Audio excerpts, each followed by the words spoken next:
Hello, everyone. Welcome to The Framework. I'm your host, Nick Bigelow. I am the owner and CEO of Sterling Homes and Construction in Goodyear. I also own First Class Home Inspections, but we are super excited to launch this podcast. The Framework has been created as a guide to building and remodeling your home to create a better home. We're also going to talk about building a better business as far as construction.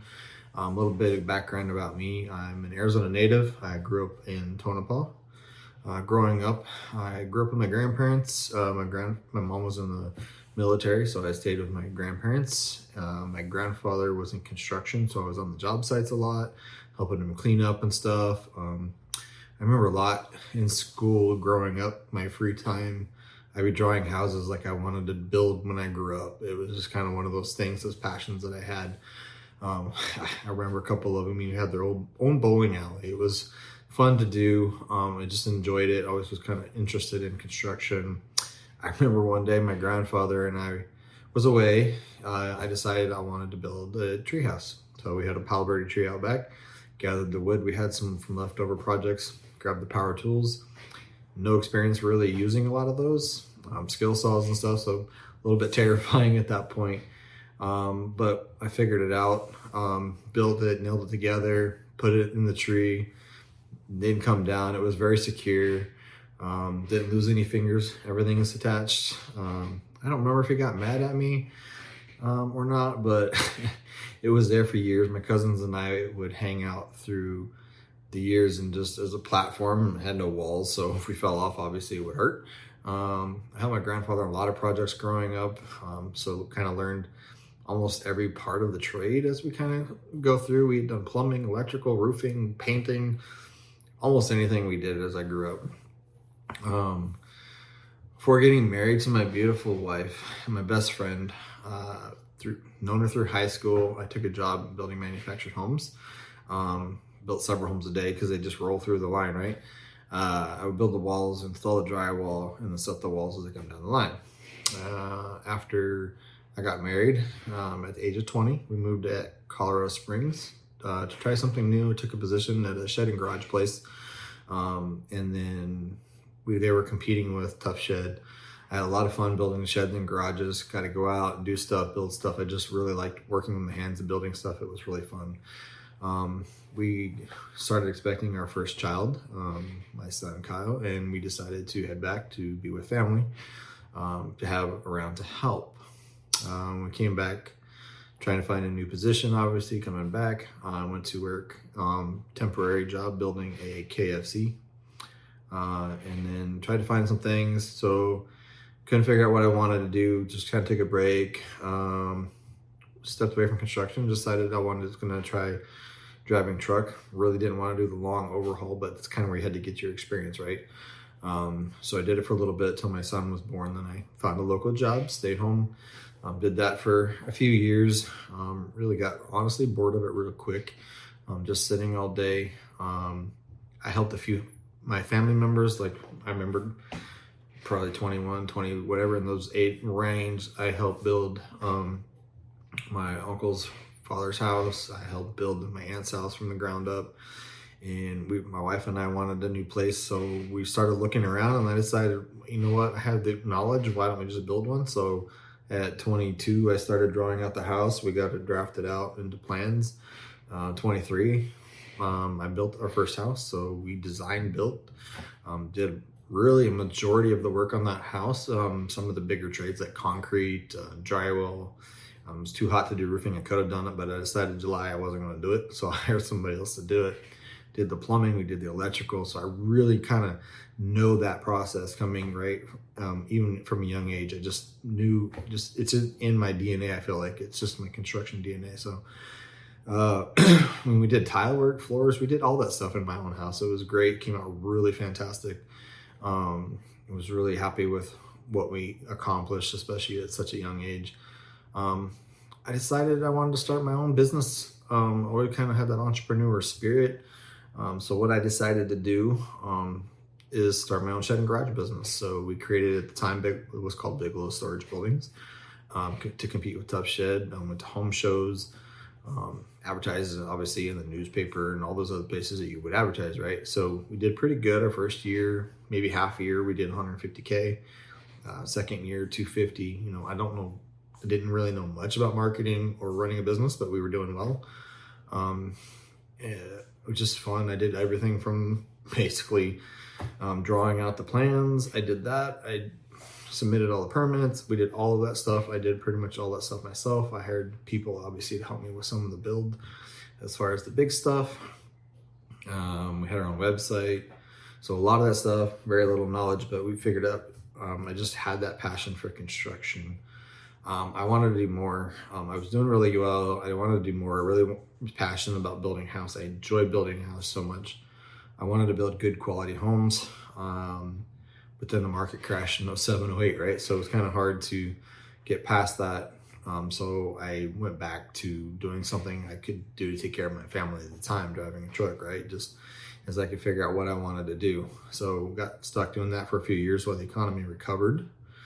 Then I wasn't sure I wanted to get back into construction just because of what happened prior. I was kind of nervous about it at first. So I'm like, what can I do that, you know, and be successful that I know? Well, I knew how to take a house apart, put it together. I knew all those ins and outs, right? So I decided to become a home inspector. So I believe it was 2015, I got my home inspector's license. So 5 or 6 years in the business as a home inspector.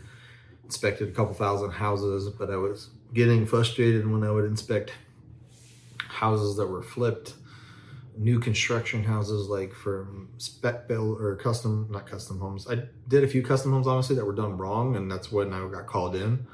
And we also did a lot of new build inspections for your track houses. Poor quality, poor craftsmanship, errors in I get it, we make mistakes, but if you're not gonna own up to it, you know, that was where I came into a problem with it. So I decided I wanted to renew my license. So I did what it took to basically re-get my contractor's license, right? So I retook the test, you know, did some studying. You can actually take the book with you to test. I just did my studying and got 98% on the test. I started Sterling Homes and Construction in 2020, I believe, was when we actually officially launched. So I was still doing both home inspections and trying to build my business, build my construction, try to build that reputation, figure out who my vendors were, because I had a high standard, and trying to find those high standards of quality vendors is sometimes difficult in the construction world. Ask any contractor, right? So over the last year, what I've been doing is I've hired some coaches, both in business and construction, to kind of help learn how to do it better and to be more efficient, to make sure we have good communication with our customers, to have our processes set so that everything in the transition goes smooth, and to change the conception of how construction contractors can be, right? Lack of communication, dishonesty. We're building our company on integrity, quality, and just trying to run a better construction business. So we're on a fast track to really grow really fast, exponentially, and we're excited about it. But I wanted to step in here and create a podcast to educate the consumer, the home buyer, the person that wants to build their home, maybe remodel their home, to how it should be done properly.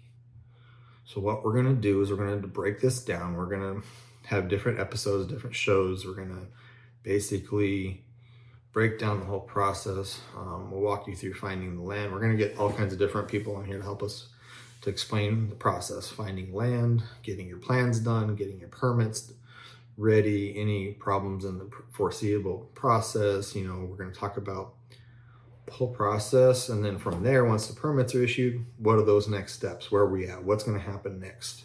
So we'll break that down. We're going to bring in all the subcontractors, talk about it with them, what it means to them to provide quality material and workmanship, basically to what to look for.